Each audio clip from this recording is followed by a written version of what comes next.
Next topic है आज class 11 का NCERT book chapter 4 complex number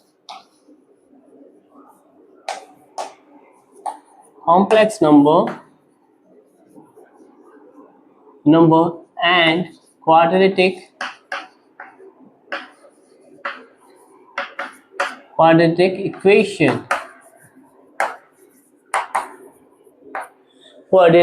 equation यानी कि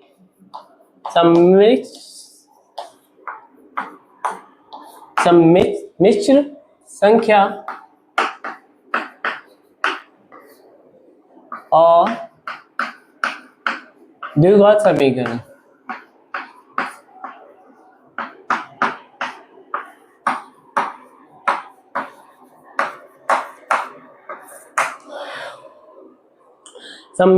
सम्मिश्र संख्या और द्विघात समीकरण यानी complex number and quadratic equation.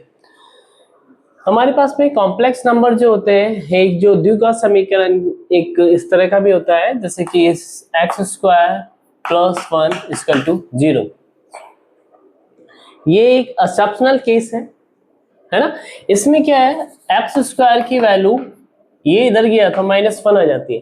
यानी कोई भी टर्म्स है, x की वैल्यू हम कोई भी वैल्यू लें, है ना, रियल नंबर कोई भी, तो हमेशा क्या आती हैं, पॉजिटिव नंबर्स आती हैं। किसी भी वैल्यू को हम स्क्वायर करते हैं तो हमेशा क्या आती है, पॉजिटिव नंबर आती है। लेकिन ये एक ऐसी टर्म है जिसमें हमारी वैल्यू स्क्वायर वैल्यू क्या आ रही है, -1 आ रही है।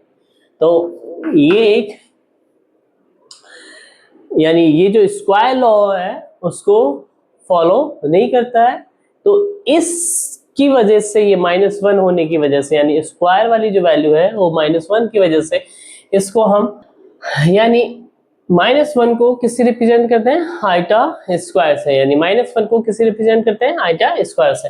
यानी आइटा इज इक्वल टू क्या हो जाएगा, √-1। आइटा इज इक्वल टू क्या हो जाएगा, √-1, है ना। तो अब ये जो वैल्यू है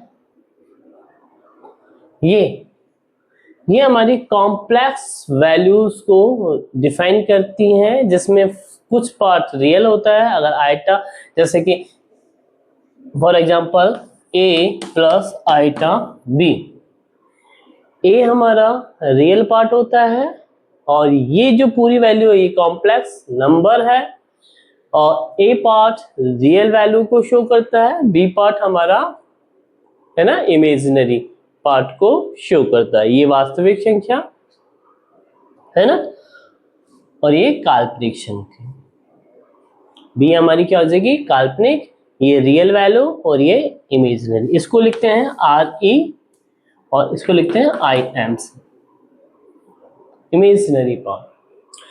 तो ये इसका यानी एक क्वाड्रेटिक इक्वेशन है हमारे पास में, x² + 1 = 0 या फिर x² -1 है, तो हम इसे क्या लिखते हैं, आइटा स्क्वायर से रिप्रेजेंट करते हैं। यानी -1 क्या हो जाएगा, आइटा स्क्वायर हो जाएगा। यदि किसी वैल्यूज में जहाँ पे एक रियल है और एक इमेजिनरी है, तो अगर इस तरह वैल्यू बनती है तो ये क्या होता है, हमारा कॉम्प्लेक्स नंबर। इन्हें हम किससे शो करते हैं, इसको complex number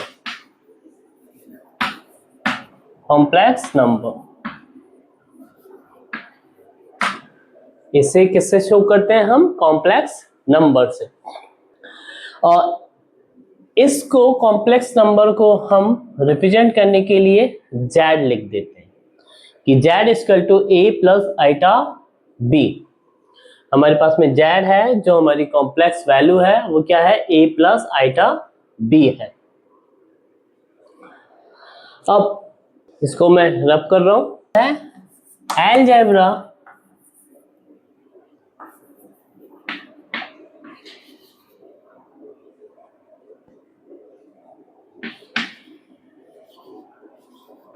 complex number, algebra of complex number. यानी प्रॉपर्टी एक तरह से कि हमारे पास में जो कॉम्प्लेक्स नंबर था जेड, जो a प्लस आइटा b से रिप्रेजेंट किया हुआ था, है ना। अब यदि इसमें कॉम्प्लेक्स नंबर में z इक्वल टू ये है तो a हमारा क्या होता था, रियल नंबर, और b क्या होता था, हमारा इमेजिनरी नंबर यानी काल्पनिक, और ये वास्तविक। अगर मैं इधर 1 लिखता हूं तो इधर 1 आ जाता है, इधर 1 आ जाता है। ऐसे ही z2 लिखता हूं तो a2 प्लस आइटा b2 आ जाता है। ऐसे ही z3 लिखता हूं तो a3 प्लस आइटा b3 आ जाता है। यानी इधर सफिक्स जो भी होगा वो उसको रिप्रेजेंट करेगा, इधर है तो वो सेम हो जाएगा। Addition of complex number, first topic है addition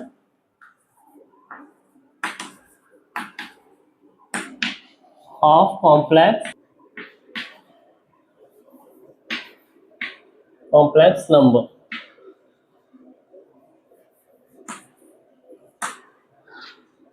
additional of complex number, additional of complex number में हमारे पास में कई लॉ हैं। फर्स्ट है हमारा क्लोजर लॉ, फर्स्ट है क्लोजर लॉ।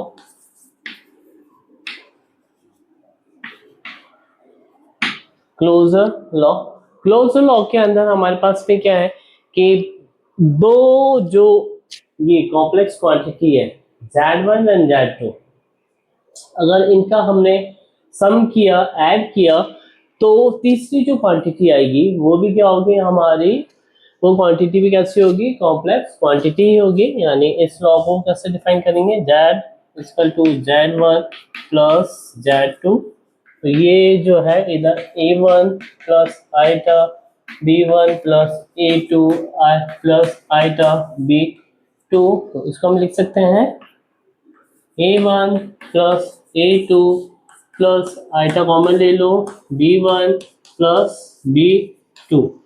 ये A1 A2 को मैंने कॉमन के रूप में A लिख दिया प्लस ये आइटा, और इसको B1 B2 को क्या लिख दिया B, और इसको मैंने किससे रिप्रेजेंट कर दिया, Z से। A1 प्लस A2 जो है मेरा A है, B1 प्लस B2 मेरा क्या है B है, और आइटा मेरा कॉमन। तो ये क्वांटिटी भी क्या होगी हमारी, कॉम्प्लेक्स क्वांटिटी ही होगी। यानी फर्स्ट है हमारा क्लोजर लॉ। फिर इसके बाद में होता है हमारा, मैं इसके बाद में होता है B commutative law.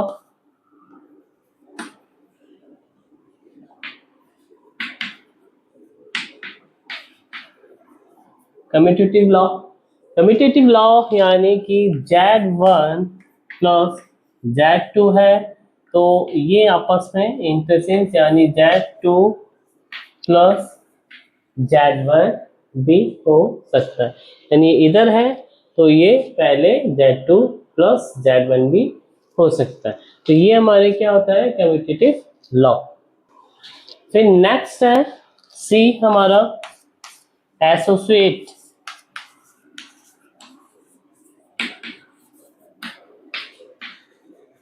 Associate law, associate law में हमारे पास में 3 ले लेते हैं हम, जैसे Z1 Z2 Z3, तो यानी Z1 प्लस Z2 है पहले ब्रैकेट में, प्लस Z3 है, तो अब क्या हो जाएगा Z1 plus Z2 plus Z3। यानी दो जो है हमारे पास में ऐसी जो कॉम्प्लेक्स क्वांटिटी है उनका ऐड किसी तीसरी के साथ में ऐड में है, तो जो क्वांटिटी है लास्ट वाली दो के साथ में ऐड भी होगी, है ना। यानी कोई भी दो पेयर जो होंगे वो ऐड होंगे तीसरे के साथ में, तो वो लॉ फॉलो कर सकते हैं, इसे बोलते हैं एसोसिएट लॉ। ये हो गया ऐसे है ना।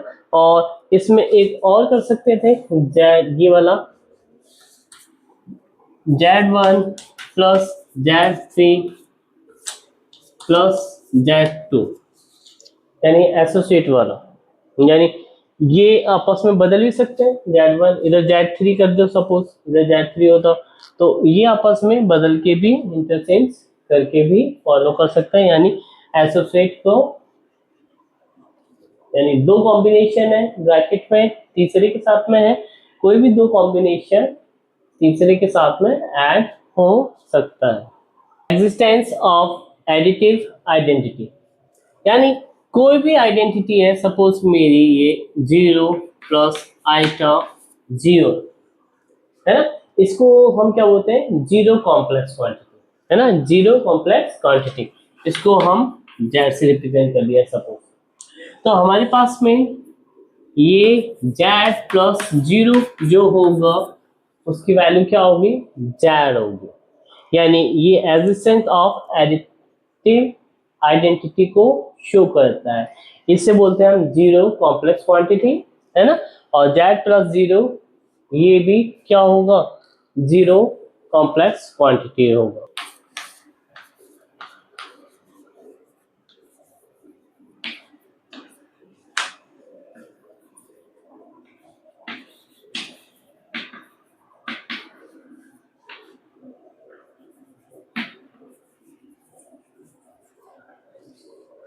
नेक्स्ट है एग्जिस्टेंस ऑफ एडिटिव इनवर्स।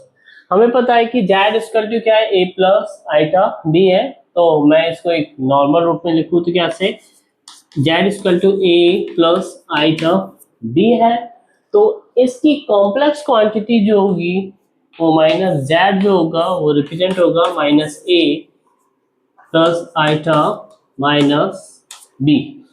ये इसकी क्या हो जाएगी, कॉम्प्लेक्स क्वांटिटी हो जाएगी है ना, कॉम्प्लेक्स क्वांटिटी। ये क्या होगी, माइनस जेड क्या होगी, हमारी कॉम्प्लेक्स क्वांटिटी होगी, और Z plus minus Z equal to क्या होगा, 0, यानी कॉम्प्लेक्स क्वांटिटी है ना, और इनवर्स कॉम्प्लेक्स क्वांटिटी को हम यदि ऐड करेंगे तो हमारे पास में क्या आएगा, कॉम्प्लेक्स क्वांटिटी है Z equal to A plus iota B है, और यदि मैं ऐड करूं, एडिटिव करूं नेगेटिव कॉम्प्लेक्स क्वांटिटी को, जिसको मैंने रिप्रेजेंट किया है माइनस जेड से, उसकी वैल्यू होगी माइनस ए प्लस आइटा माइनस बी।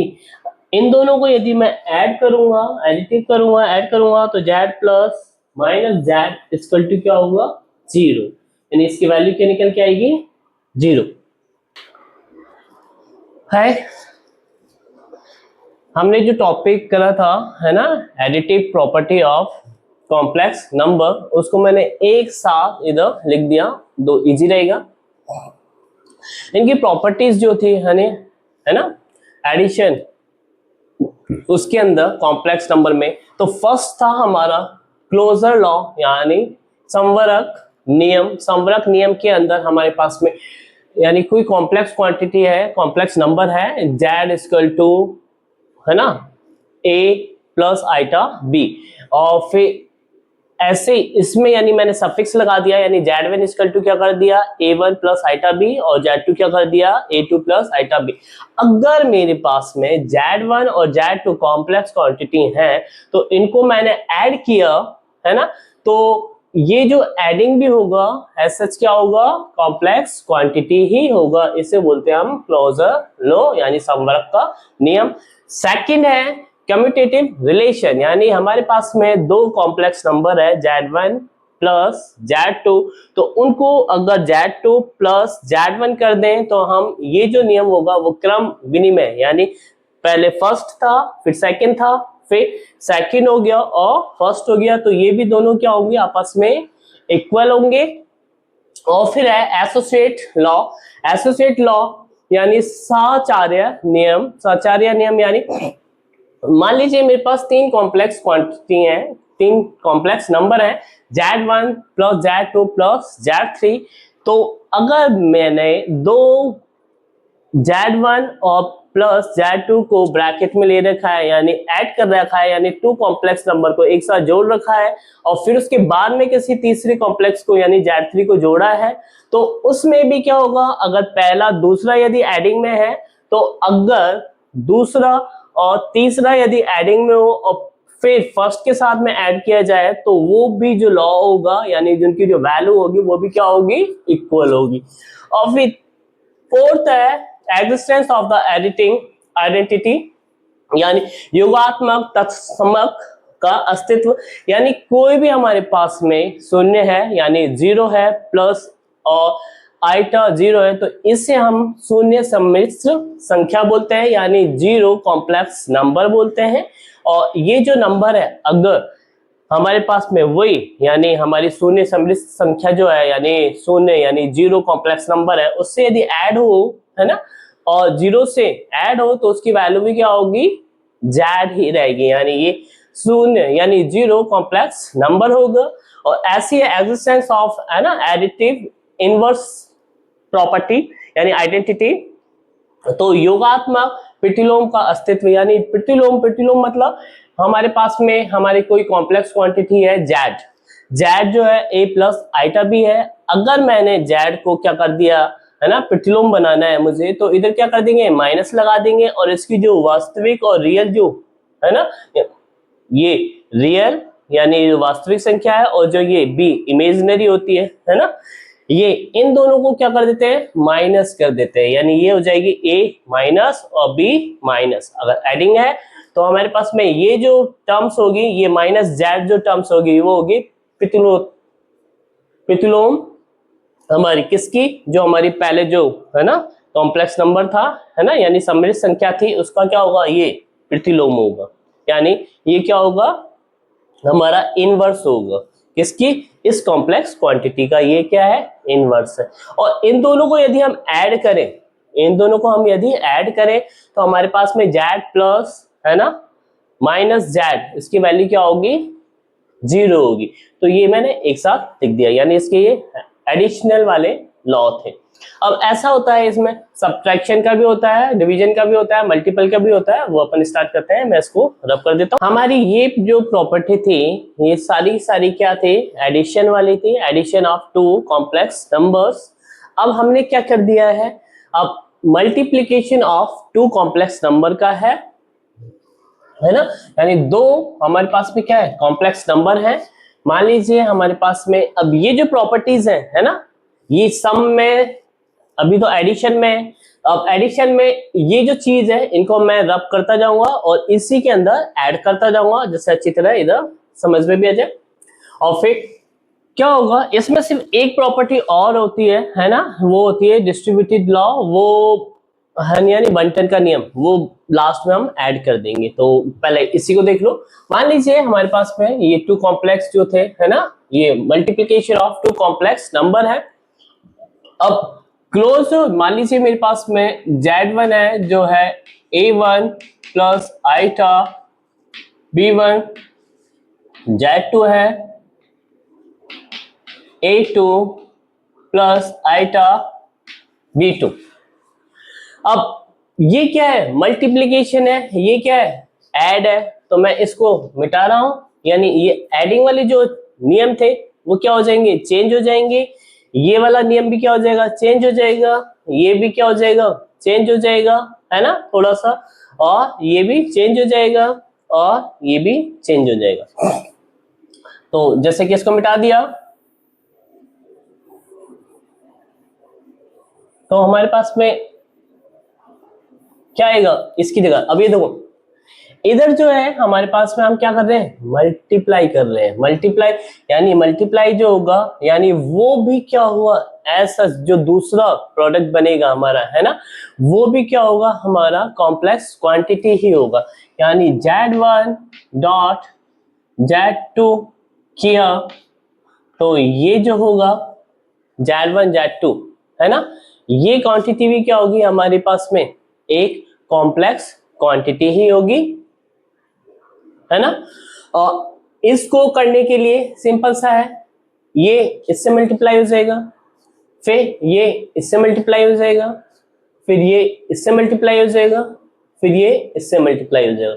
जहां आइटा स्क्वायर आएगा वहां -1 आएगा, ठीक है। तो मैं डायरेक्ट लिख रहा हूं, इसको इससे मल्टीप्लाई किया तो इसकी जो वैल्यू होगी, ये क्या, इसको इससे A1 A2, इसको इससे करेंगे, या फिर पहले इसको ले लो, है ना, इसको इससे किया, है ना, तो -V1 V2, इसको इससे हो गया, इसको इससे हो गया, अब ये इससे होगा और ये इससे होगा। तो इन दोनों में क्या हो रहा है, आइटा कॉमन आ जाएगा, ये तो ये हो गया प्लस आइटा, इसको पहले इससे कर दिया तो b1 a2, फिर इसको इससे किया प्लस a1 b2। ये भी क्या है, एक तरह से कॉम्प्लेक्स क्वांटिटी है, आइटा आ रहा है ना इसलिए, यानी ये हो जाएगी हमारा रियल पार्ट और ये हो जाएगा हमारा इमेजिनरी पार्ट, यानी काल्पनिक, और ये हो जाएगा वास्तविक। अब सेम है कम्यूटेटिव लॉ। कम्यूटेटिव लॉ में ये प्लस में होते थे z1 प्लस z2, है ना, एडिशन में ये क्या हो जाएगा, सेम चेंज, यानी डॉट प्रोडक्ट में क्या हो जाएगा, ये z1 है ये z2 है, तो क्या हो जाएगा, z2 इधर आ जाएगा z1 इधर हो जाएगा, यानी z2 डॉट z1, यानी क्रमविधि में नियम। फिर एसोसिएट में है, एसोसिएट में हमारे पास में इधर दो के जोड़े होते थे एडिंग में, ये है पहले z1 z2, फिर z2 z3 हो गया था, इधर क्या होगा, इधर डॉट में आ जाएगा, इधर क्या आ जाएगा, डॉट आ जाएगा, और इधर क्या आ जाएगा, डॉट आ जाएगा, प्लस की जगह क्या आ जाएगा था, डॉट, और इधर क्या आ जाएगा, डॉट आ जाएगा, और इधर क्या आ जाएगा, डॉट आ जाएगा। डॉट यानी मल्टीप्लाई, है ना, यानी पहले z1 z2 है फिर z3 है, तो z1 dot z2 dot z3, ये इनका कॉम्बिनेशन है, यानी 1 2 है फिर 3 से मल्टीप्लाई है, तो 1 पहले है और 2 और 3 मल्टीप्लाई में है, तो हम इसको इस तरह लिख सकते हैं। अब इधर एडिटिव प्रॉपर्टी की जगह क्या आ जाएगा, मल्टीप्लिकेटिव, है ना, तो इधर एडिटिव प्रॉपर्टी थी तो मैं इसको मिटा रहा हूं, क्या आ जाएगा, मल्टीप्लिकेशन वाली प्रॉपर्टी,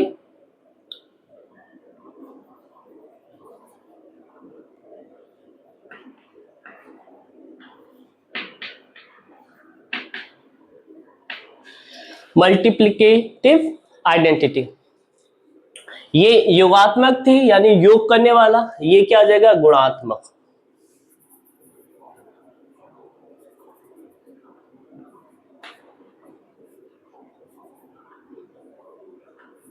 गुणात्मक, है ना, वो तो योगात्मक थी यानी योग यानी सम यानी एडिटिंग, है ना, ऐड करने वाला, तो ये क्या हो जाएगा, गुणात्मक। अब देखो इसमें भी क्या है हमारे पास में, अब इधर जो है प्रॉपर्टी में थोड़ा सा चेंज है, इधर 0 की जगह क्या आ जाता है, इधर 1 आ जाता है, क्या आ जाता है, 1 आ जाता है, यानी 1 प्लस आइटा 0 इक्वल टू 0 है ना, तो इसका जो ये जो है इस टाइम पे हमारे पास में कॉम्प्लेक्स क्वांटिटी, ये भी कॉम्प्लेक्स क्वांटिटी है, अगर इसको इधर डॉट 1 से मैं मल्टीप्लाई करूं, पहले तो इधर z प्लस 0 था, लेकिन इधर क्या हो गया, z डॉट 1 हो गया, तो ये भी वैल्यू क्या होगी, z होगी, यानी मल्टीप्लीकेशन जो होगा इस जो हमारे पास में ये कॉम्प्लेक्स क्वांटिटी है ना, रियल में अपना 0 वाला जो है यानी ऐड हुआ है 0 आइटा, ये यदि एक कॉम्प्लेक्स क्वांटिटी है तो इसको यदि मैं 1 से मल्टीप्लाई करूं तो यानी ये मल्टीप्लिकेशन वाली आइडेंटिटी जो है उसको फॉलो करेगा, और वो कि उसकी वैल्यू क्या होगी, z होगी, यानी ये भी क्या होगा, ऐसा कॉम्प्लेक्स नंबर ही होगा। और फिर इधर वही एडिटिव प्रॉपर्टी को चेंज कर देते हैं, मल्टीप्लिकेशन वाली ये वाली हो जाएगी, तो इधर इसको मिटा दें और क्या आ जाएगा, इधर सिर्फ मल्टीप्लिकेशन वाला।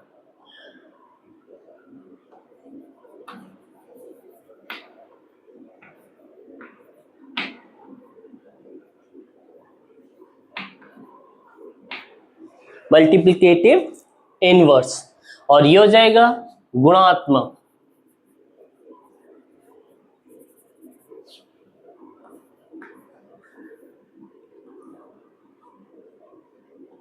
गुणात्मक प्रतिलोम का अस्तित्व। गुणात्मक प्रतिलोम का अस्तित्व में हमें पता है हमारे पास में z इक्वल टू क्या है, a प्लस आइटा b है। अब इसमें तो हम पहले एडिटिव वाले में माइनस करते थे, माइनस जेड करके इधर माइनस माइनस आ जाता, लेकिन इसमें क्या करा जाता है, इनवर्स यानी 1/z किया जाता है। तो अब इधर 1/z के लिए मैं इसको लिख सकता हूं माइनस z की पावर -1, क्या कर देते हैं, z की पावर -1। ये जो z की पावर -1 है यानी इसका मतलब होता है 1/z। इसको भी मैं मिटा रहा हूं, क्या हो जाता है 1/z। इनवर्स यानी ये मल्टीप्लिकेशन का इनवर्स है यानी 1/z। अब देखो z क्या है मेरे पास में, a प्लस आइटा भी है, तो मैं क्या लिख सकता हूं 1/a plus iota b, a plus iota b, clear, a plus iota b। ये मेरा जो होगा वो क्या होगा, इनवर्स होगा मल्टीप्लिकेशन का, यानी प्रतिलोम होगा किसका, मल्टीप्लिकेशन का। और इन दोनों का मल्टीपल जो होगा, इन दोनों का मल्टीपल जो होगा, जैसे कि हम एडिंग में करते थे z प्लस ये 0 होता था, लेकिन इन दोनों का मल्टीपल क्या होगा, 1 होगा। तो इधर क्या आ जाएगा, z डॉट z इनवर्स कितना हो जाएगा, 1। सिंपल सा है, पता चल रहा है ये 1/a प्लस आइटा b है, ये क्या है a प्लस आइटा b है, इसके नीचे a प्लस आइटा b कर दूं तो आपस में क्या हो जाएंगे, कैंसिल हो जाएंगे, तो ये क्या आ जाएगा 1 आ जाएगा, तो ये 1 आ जाएगा, इजी। और इसको भी यदि और शॉर्ट करना है तो शॉर्ट करने के लिए क्या कर सकते हैं, ऊपर नीचे a माइनस आइटा b और अपॉन में a माइनस आइटा b। तो ये कौन सा फॉर्मूला हो जाएगा, x minus x plus a, x minus, यानी ये फॉर्मूला हो जाएगा x plus y and x minus y, यानी x square minus Y square, है ना नीचे वाला, और ऊपर क्या रहेगा a minus iota b upon a square, और ये आइटा जो था है ना स्क्वायर में हो जाएगा, तो आइटा स्क्वायर को क्या लिख सकते हैं, -1, तो क्या आ जाएगा, है ना a square plus b square. यानी कि इसको मैं करके बताऊं, चलो इधर करके बता देते हैं, इधर जगह है थोड़ी सी, है ना, इधर जगह है, ये देखो ये है 1/a प्लस आइटा b, ऊपर नीचे किससे मल्टीप्लाई किया मैंने, a माइनस आइटा b और a माइनस आइटा b, कर सकते हैं, कोई दिक्कत हुई ना, ऊपर नीचे कर जाएगा 1 हो जाएगा, वो तो कोई दिक्कत नहीं। अब ये देखो ये हो गया x plus y, x minus y, तो क्या जाएगा, ऊपर वाला तो सेम रहेगा a minus iota b upon ये हो जाएगा x plus y and x minus y, यानी x square minus Y square, तो एक्स स्क्वायर क्या है मेरे पास में, a स्क्वायर, फिर माइनस में क्या है वाई स्क्वायर, क्या है y क्या है मेरा, आइटा b, आइटा b का स्क्वायर, ठीक है। अब ये आइटा जो है ना, आइटा स्क्वायर क्या होता है, -1, तो हमारे पास में क्या रहने वाली वैल्यू, ये देखो a minus iota b upon a square, ये माइनस आइटा स्क्वायर को -1 कर दिया, तो ये माइनस ये क्या हो जाएगा, प्लस हो जाएगा, यानी क्या हो जाएगा इधर b स्क्वायर, यानी a minus iota b upon a square plus b square किसकी वैल्यू है, z इनवर्स की वैल्यू। ये क्या होता है हमारा z इनवर्स, z इनवर्स। ये अब इसमें एक नियम और होता है डिस्ट्रीब्यूटेड लॉ, वो मैं जगह नहीं थी इसलिए मैंने नहीं लिखा, है ना, तो मैं इसको मिटा रहा हूं, है ना। डिस्ट्रीब्यूटेड लॉ में क्या होता है, 110 के नियम में, जैसे कि चलो पहले मैं इसको मिटा देता हूं फिर इसके बाद में करता हूं। सिक्स्थ है डिस्ट्रीब्यूटेड लॉ।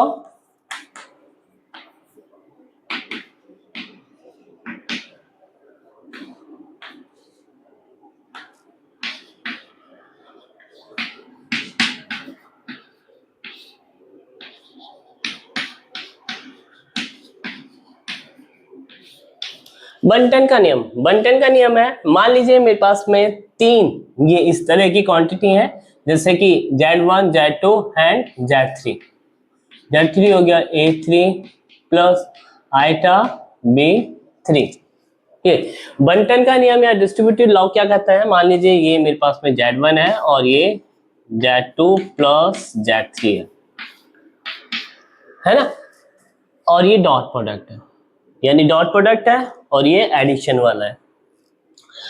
अब क्या होगा, इसको मैं अलग अलग एक्सपेंड कर सकता हूं, इसकी डॉट के साथ में और इसकी डॉट के साथ में, यानी Z1 dot Z2 plus Z1 dot Z3, यानी ये जो है प्रॉपर्टी, यानी इसको मल्टीप्लाई कर दिया है इधर अंदर, तो ये प्रॉपर्टी भी क्या रहा है ना, तो फॉलो करेगी, यानी ये लॉ भी क्या हो जाएगा, सिमिलर होगा, यानी अलग अलग डॉट प्रोडक्ट भी किया जाए इनका, और ऐसे सम करा किसी दो प्रोडक्ट का और उसको किसी है ना तीसरे से मल्टीप्लाई किया है कॉम्प्लेक्स क्वांटिटी में, तो इसको अलग अलग मल्टीप्लाई करके भी हम इस तरह लिख सकते हैं।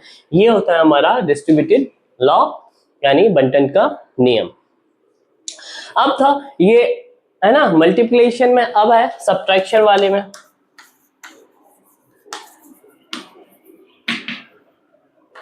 Subtraction of two complex number,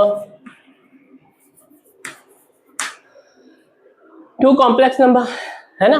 addition जैसे इसमें इतना नहीं होता है ना, इसमें नहीं, तो एडिशन में वो कम्यूटेटिव वाली जो प्रॉपर्टी है ना, यानी इंटरचेंज वाली जो है, उनमें यदि करेंगे तो माइनस साइन आ जाता है ना। पहले तो ये सीख लो क्या है subtraction. Subtraction of two complex number, मान लीजिए मेरे पास में ये दो कॉम्प्लेक्स क्वांटिटी हैं है ना, तो इनका जो सब्ट्रैक्शन होगा वो Z1 माइनस Z2 है ना, इस तरह लिखा जाएगा। वो भी क्या होगा है ना, वो देखते हैं। यानी ये दो हमारे पास में क्या है, कॉम्प्लेक्स क्वांटिटी है। ये मैंने लिख दिया A1 plus iota B1 minus O है ना, ये हो गया A2 minus plus iota B2। यही मेरा ये ना दो कॉम्प्लेक्स क्वांटिटी है। अभी देखो ये माइनस ये हो जाएगा, यानी A1 माइनस A2, फिर इधर से आइटा कॉमन ले लिया, आइटा कॉमन ले लिया, फिर B1 इधर माइनस है तो इधर इसके साथ में माइनस आ जाएगा B2 B2 B2, ये हो जाएगा Z1 Z2। अब इधर देखो subtraction of two complex number में हमें पता है अगर B1 इक्वल टू B2 है ना, अगर सिमिलर हुआ B1 और B2 सिमिलर हुआ तो क्या हो जाएगा, जीरो हो जाएगा है ना, जीरो हो जाएगा। तो हमारे पास में सिर्फ रियल पार्ट रहेगा, रियल पार्ट रहेगा। और यदि A1 इक्वल टू A2 है ना, तो ये क्या हो जाएगा, जीरो हो जाएगा। हमारे पास में क्या रहेगा, ये वाला पार्ट रहेगा, यानी इमेजिनरी पार्ट रहेगा। क्लियर। यानी सब्ट्रैक्शन में अगर हमने A1 अगर A1 इक्वल टू A2 कर दिया तो ये तो क्या हो जाएगा, जीरो हो जाएगा। तो हमारे पास में क्या बचेगा, सो Z1 माइनस Z2 क्या हो जाएगा, ये जीरो हो जाएगा, यानी आइटा B1 माइनस B2 हो जाएगा। और if B1 equal to B2 कर दिया तो क्या हो जाएगा, सो Z1 माइनस Z2 क्या हो जाएगा, ये दोनों जीरो हो गए है ना, तो क्या हो जाएगा A1 minus A2 plus iota 0, 0 को मल्टीप्लाई करेंगे तो 0 हो जाता है। तो क्या रहेगा, सिर्फ रियल पार्ट रहेगा और इधर इमेजिनरी पार्ट आ गया। ये है सब्ट्रैक्शन, है ना। सब्ट्रैक्शन में इधर यानी एडिशन में हम देखो, एडिशन में क्या होता था, अगर एडिशन में क्या Z1 प्लस Z2 होता था तो क्या कैसे लिख सकते थे, Z2 इस तरह लिख सकते थे ना एडिशन में। लेकिन इधर ये देखो, अगर मैंने इसका साइन चेंज कर दिया ऐसे, ये प्लस की जगह क्या लगा दिया, माइनस लगा दिया, है ना। Z2 पे माइनस है तो क्या हम इस तरह लिख सकते हैं क्या, Z1 minus Z2 equal to Z2 minus Z1 लिख सकते हैं? नहीं, ये नहीं होगा, नॉट इक्वल टू, यानी ये समान नहीं होंगे, है ना। अगर इसमें माइनस साइन इधर इंक्लूड कर दिया जाए पहले तो इक्वल हो सकता है, यानी Z1 minus Z2 equal to क्या हो जाएगा, माइनस Z2 माइनस Z1। क्या कर दिया, माइनस लगा दिया, तो ये पॉसिबल है, वरना ये पॉसिबल नहीं है। ये किसका है, सब्ट्रैक्शन का, है ना। यहां तक आ गया, इजी है। अब मैं इसको रब कर रहा हूं। अब नेक्स्ट प्रॉपर्टी है, यानी हमने एडिशन वाला कर लिया, मल्टीप्लिकेशन वाला कर लिया और सब्ट्रैक्शन कर लिया, है ना। अब कौन सा बच रहा है, डिवीजन वाला। तो डिवीजन वाला होगा, इसको मैं रब कर रहा हूं सारा का सारा, यानी ये हो गया हमारा सब्ट्रैक्शन वाला। अब है next division. Division of two complex number, यानी सममित संख्याओं का इधर क्या जाएगा, भागफल,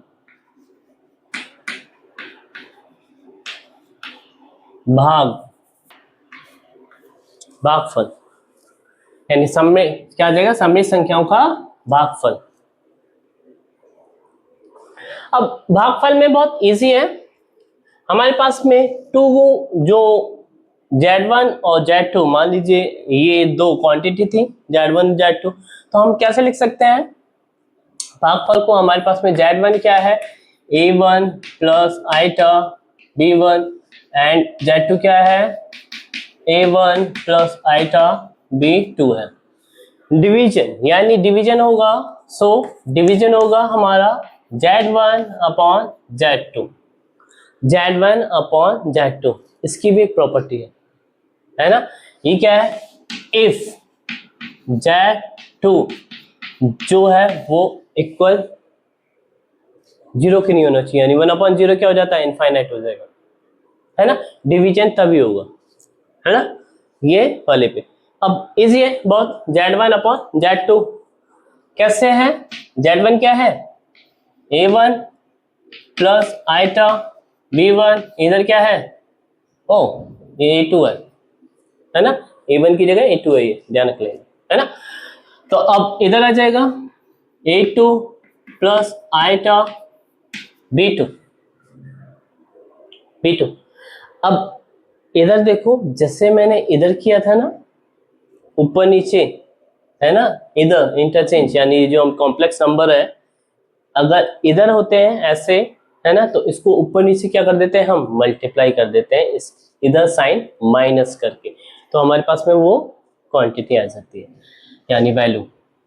यानी क्या कर सकते हैं इसको, A2 minus iota B2 upon A2 minus iota B2। Clear, यानी नीचे वाली जो वैल्यू होती है ये वाली, है ना, इसमें इधर अगर प्लस साइन है तो हम इधर माइनस लगा देते हैं, अगर इधर माइनस है तो इधर प्लस लगा के हम ऊपर नीचे इस तरह वैल्यू लिख देते हैं, क्योंकि ये वैल्यू तो आपस में कैंसिल हो सकती है 1 हो जाएगा, यानी किसी भी वैल्यू को 1 से मल्टीप्लाई करें तो वैल्यू वही रहनी है। तो अब ये क्या हो जाएगा, a2 square minus b2 square, बस। और ऊपर तो हमारा कॉम्प्लेक्स क्वांटिटी है ही, तो क्या आ जाएगा, इधर लिख रहा हूं मैं, ये इससे मल्टीप्लाई हो जाएगा जैसे पहले किया था मल्टीप्लिकेशन वाला, है ना। ये z1 डॉट z2 है ना, यानी डॉट प्रोडक्ट है, यानी मल्टीप्लिकेशन है। तो हमारे पास में क्या जाएगा, a1 a2, ये आइटा है ना, बाहर आइटा ले लेंगे और पहले इसको कर दिया, यानी आइटा स्क्वायर, आइटा स्क्वायर क्या था -1, और ये माइनस साइन है ही पहले, तो क्या जाएगा प्लस प्लस b1 b2, ये ब्रैकेट में ले लिया, और फिर इसको इससे किया तो आइटा कॉमन है, आइटा कॉमन ले लिया, b1 a2, और फिर इसको इससे किया तो साइन आइटा कॉमन तो ले ही रखा है, ये रहा, है ना, लेकिन साइन क्या, इसको इससे किया, a1 को इससे किया, तो आइटा इधर कॉमन है लेकिन साइन क्या है इधर माइनस में, तो माइनस a1 और b2, और इसके नीचे आ जाएगा, पूरे के नीचे, है ना, क्या आ जाएगा, ये रहा a2 स्क्वायर माइनस ये आइटा स्क्वायर आएगा इधर, है ना, और माइनस में है तो ये क्या आ जाएगा -1, तो -1 को इधर मल्टीप्लाई करेंगे, यानी ये होगा x square minus Y square का फॉर्मूला, है ना, माइनस वाई स्क्वायर क्या है, आइटा b का होल स्क्वायर, तो आइटा स्क्वायर क्या था -1 होता है, तो इसलिए क्या आ जाएगा था b स्क्वायर।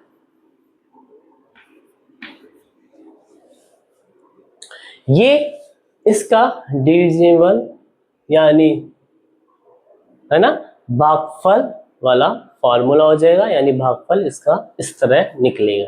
अब इसको है ना अलग अलग भी पार्ट में कन्वर्ट कर सकते हैं, यानी ये इसके नीचे हो गया प्लस, इसको हटा दो और यही वाली क्वांटिटी इसके नीचे आ जाएगी, बस ये हो जाएगा।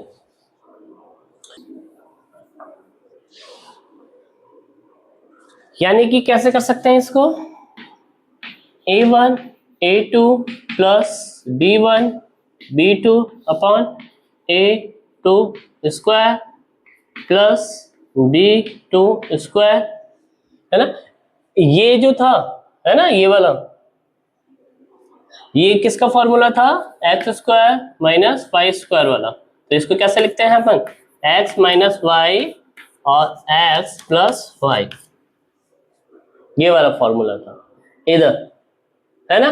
तो x क्या है हमारे पास में, x को किससे रिप्लेस करना है, a2 से, और y को किससे रिप्लेस करना था, आइटा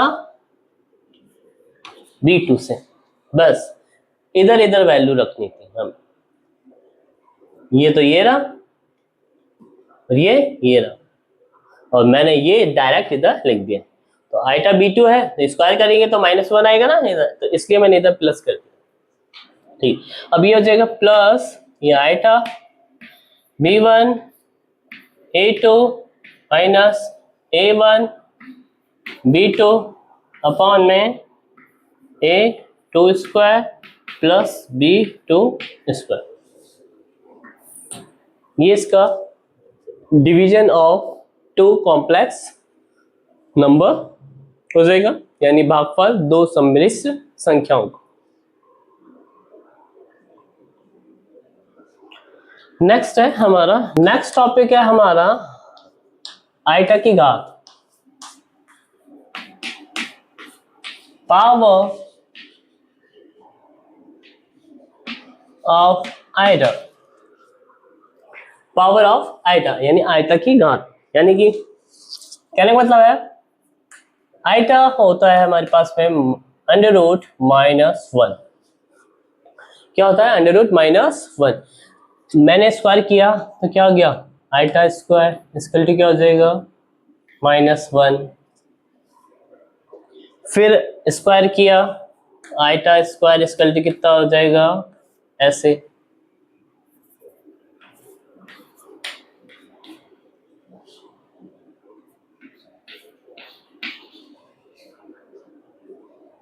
वैल्यू कितनी आएगी, किसी भी वैल्यू का स्क्वायर किया जाता है ना, क्या हो जाता है वो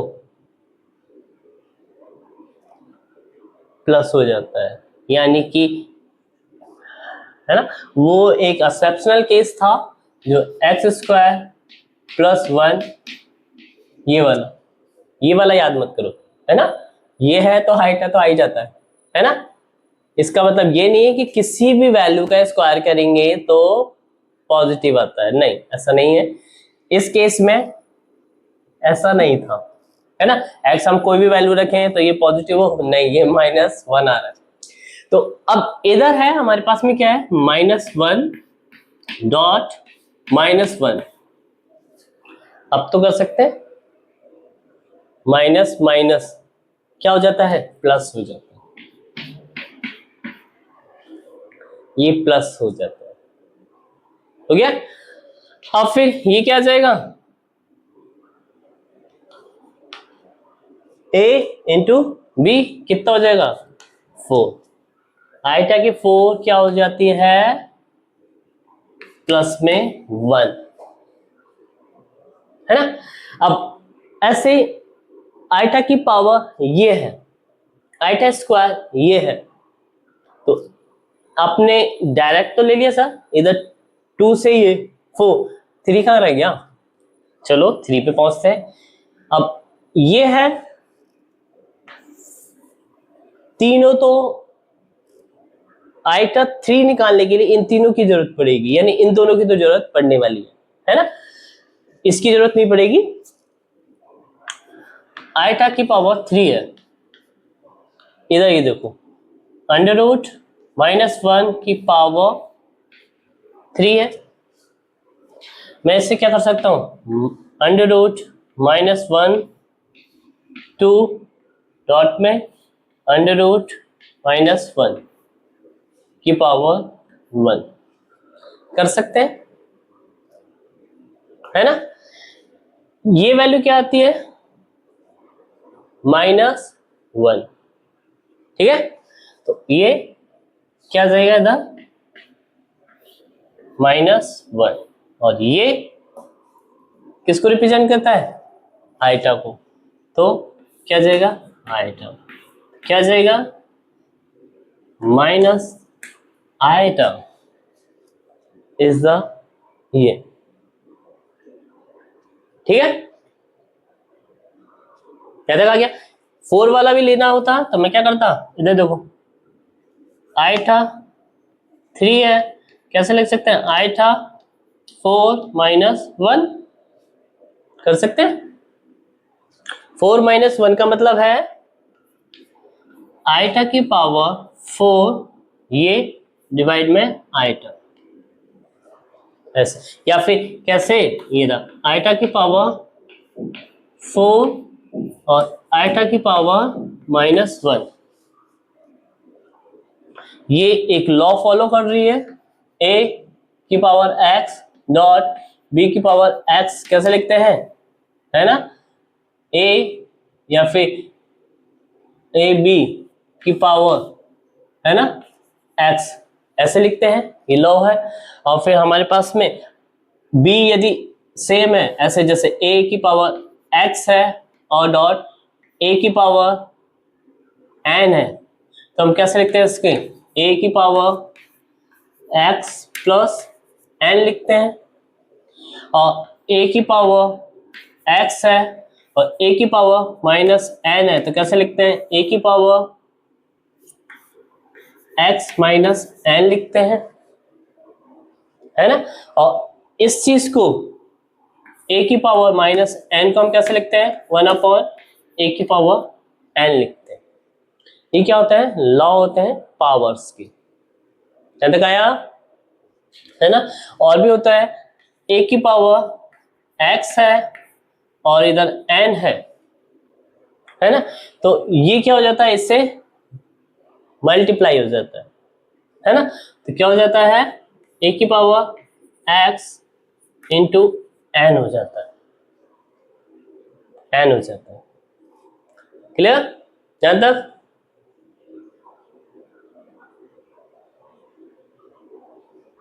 आ गया। ये हमारे लॉ होते हैं पावर्स के, लॉ ऑफ पावर, यानी घात के नियम। ये है घात के नियम। अब मैं क्या चाहता था, इस तरह करना चाहता था। अब देखो ये है आइटा और ये पावर क्या है 4, है ना। तो मैं क्या करूं, अब इधर देखो ये आइटा के है ना, तो ये मैंने बताने के लिए इधर किया था। तो अभी देखो आइटा की पावर 4 क्या है, 1 है। तो आइटा की पावर 4 1 हो गया, 1 अपॉन आइटा, 1 अपॉन आइटा। यानी आइटा की पावर 3 को हम कैसे लिख सकते हैं, 1 अपॉन आइटा भी लिख सकते हैं। क्या लिख सकते हैं, 1 अपॉन आइटा। अब एक चीज और देखो कि इधर तो माइनस आइटा आ रहा है ना, माइनस आइटा ही आएगा। अब देखना कैसे, आइटा है अपॉन आइटा, मल्टीप्लाई कर दिया ऊपर, है ना। तो ये कौन सा लॉ हो गया हमारा, ये वाला लॉ हो गया। यानी 1 प्लस 1, 1 प्लस 1 आइटा स्क्वायर हो जाएगा। तो हमारे पास में क्या आ जाएगा, आइटा अपॉन आइटा स्क्वायर, है ना। और आइटा स्क्वायर की वैल्यू क्या आती है, -1। तो क्या आ जाएगा, आइटा अपॉन -1, यानी minus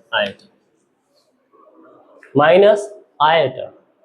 this is the power law of iota. अब इसके बाद में अगर ये हो गया इधर, है ना, 1 2 3 आइटा में है ना पावर आ गई, तो सारे निकल जाएंगे, कोई दिक्कत नहीं है। अब आइटा की पावर कुछ भी आए, है ना, तो अब जैसे कि ये यहां तक आ गया। अब फॉर एग्जांपल एक जर्नल ले लेता हूं मैं, सपोज इसको जर्नली हमें इनकी वैल्यू फाइंड आउट करनी है। तो सिंपल सा है, मान लीजिए मैं एक ऐसे आइटा की पावर n ले लेता हूं, कोई भी n इज ए क्या हो जाएगा, n is A number, n is A number, है ना, कुछ भी हो सकता है मेरा, है ना। यानी नंबर प्लस में भी हो सकते हैं और माइनस में भी हो सकते हैं, प्लस में भी हो सकते हैं और माइनस में भी हो सकते हैं। प्लस से लेकर माइनस, यानी प्लस और माइनस वैल्यू, यानी हमारे पास में इंटीजर नंबर है, n is the integer number.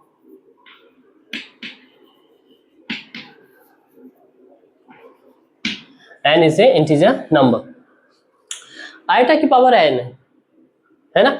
n यदि 4 से डिवीजन हो जाए, है ना, तो मान लीजिए जैसे कि n मैंने कितना ले लिया, सपोज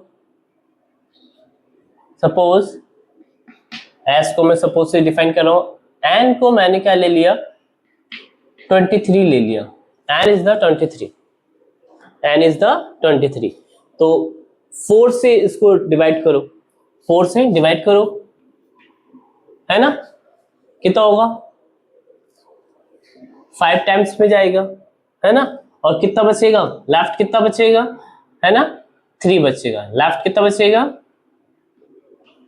3, कितना बचेगा, 3 बचेगा। ओके, तो मैंने क्या किया, ये है आइटा की पावर 23 था, तो कैसे लिख सकते हैं, आइटा की पावर 20 डॉट आइटा की पावर 3 कर सकता हूं,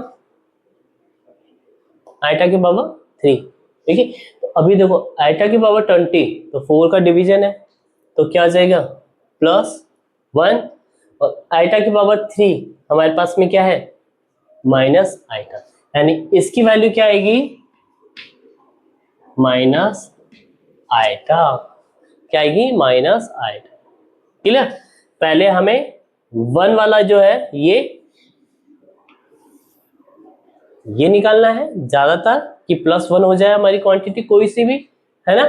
अब जैसे ये है 100 ले लेते, या 101 ले लू, n की वैल्यू क्या ले लू, 101 ले लू, n की वैल्यू क्या ले लू, 101 ले लू, 4 का डिवीजन करूं, है ना, तो क्या होगा, 100 तो आता ही है, 4 में डिवाइड करेंगे, क्या बचेगा, सिर्फ 1 बचेगा, क्या बचेगा, 1, लेफ्ट क्या रह जाएगा, 1, क्या रह जाएगा, 1, है ना।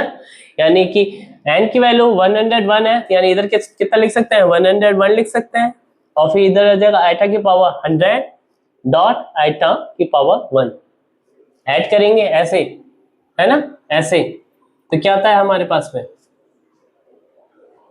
101 आता है। तो इधर क्या आ जाएगा, सिर्फ आइटा, यानी आइटा की पावर 101 है, तो हमारे पास में वैल्यू क्या आएगी, सिर्फ, है ना, इधर आइटा, है ना, और इनसे आइटा, आइटा स्क्वायर, और इनसे हम वैल्यूज, और ये एक, है ना, जनरली मैंने आपको बता ही दिया कि जनरली अगर ऐसा है तो सारी वैल्यूज हम आइटा की कैलकुलेट कर सकते हैं।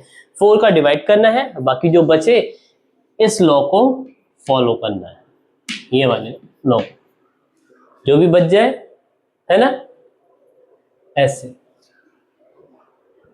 4 का डिवीजन जाएगा तो ये हो जाएगा, बाकी बचा हुआ ये हो जाएगा, इधर पावर में रख दो, बस हो गया सारे के सारे। मैं इधर ले लेता हूँ, चलो, है ना, अगर आइटा की पावर 4k है तो उसकी वैल्यू कितनी रहने वाली है, 1,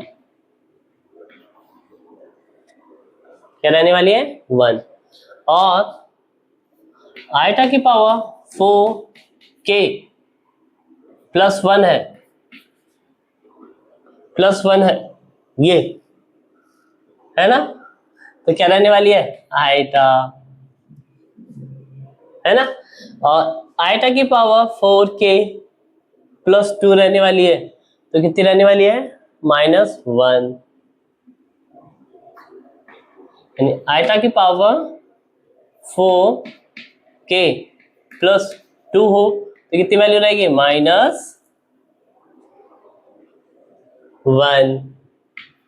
है ना, कितना इजी। और अब फिर वही 2 भी कर देंगे इधर, है ना, तो आइटा की पावर 2 पे वही रहेगा, और 3 कर देंगे तो, यानी आइटा की पावर